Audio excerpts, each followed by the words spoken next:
Hello, xin chào các bạn. Chào mừng các bạn đến channel của mình. Hôm nay mình sẽ chơi trò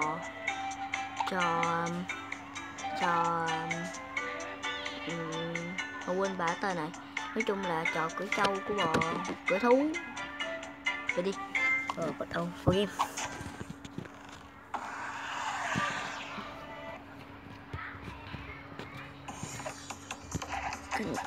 Trời, ngựa đẹp dữ thần.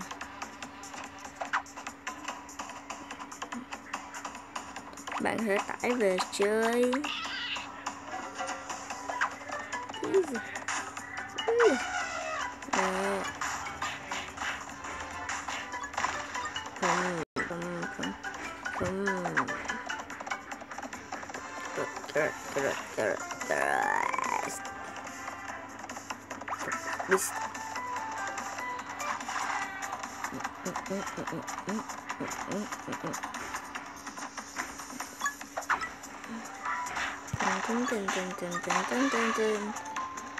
Cứ vô điên loạn.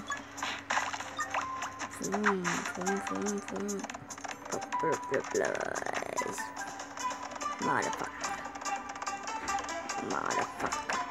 Rồi quá ăn cướp. Xem ăn cướp vậy. Gì? Trời ơi, sao mà cay đắng vậy trời ơi. Cái con đó ngay chỗ đó nó ghi chữ niêu có thấy không? Niêu. Ui trời ơi. Bắt được em không? Câu trả lời vẫn là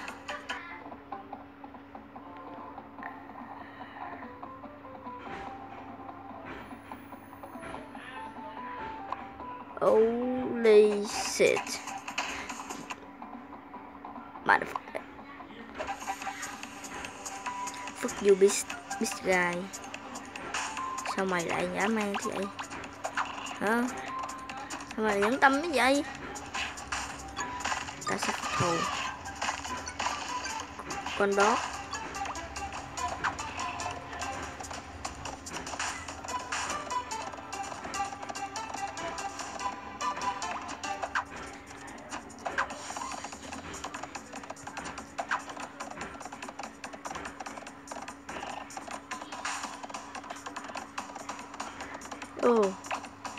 Cho điên Hời quá.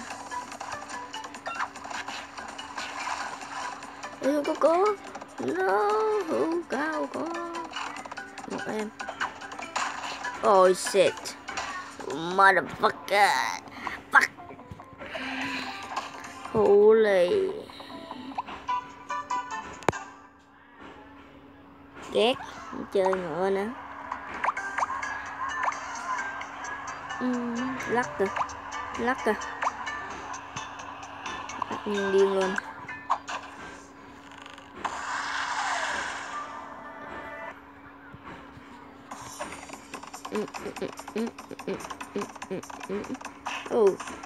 Nhìn chạy kìa. Tướng gì BD.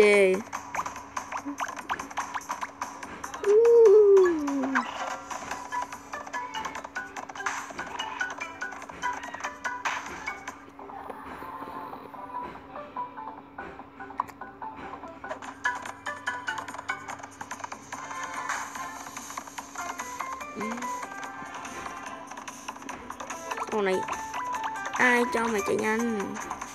Ai cho mày chạy nhanh? Đây nữa, ai cho mày chạy nhanh? Chạy nhanh phải cửa tao thì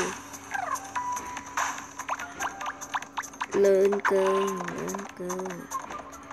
Ý. Bà cũng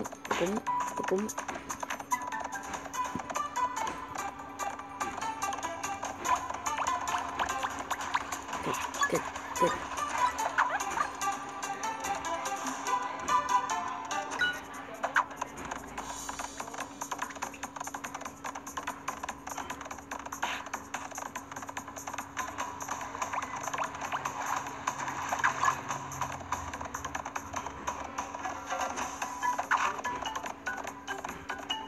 Vô cổ ơi, mau ra đây.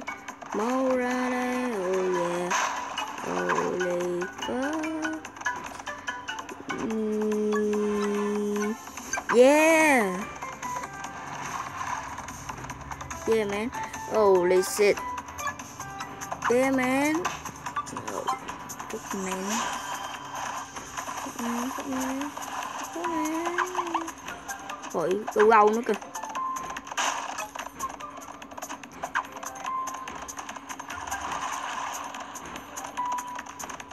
Có Để có bắt được anh này không? Câu trả lời là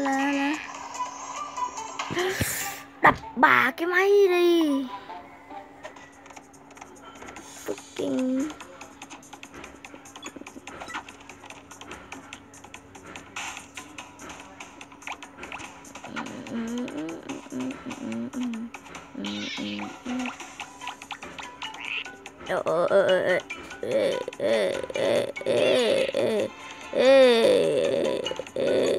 lên cơn mày, lên cơn rồi không bị mắc cười, ai cười đâu, nhìn điên. Oh shit, không bắt được con voi. Hú là gì? Ủa sao hồi nãy á kỹ ta, nãy nhớ là gì rồi mà đã nói chuyện họ quên luôn.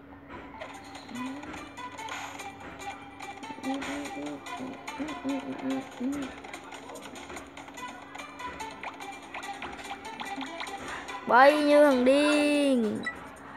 Slow motion. Kịch. Mày con này thì do mong lắm. Tao do Trung Quốc tao lắm luôn.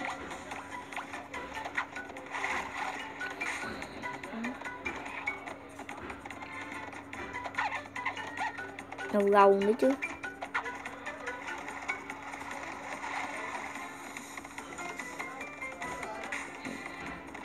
Đi cái gì mẹ?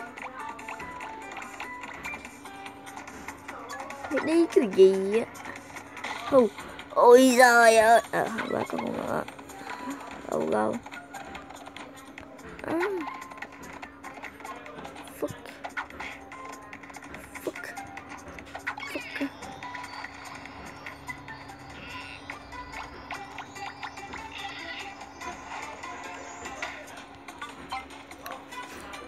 Đi hết đi.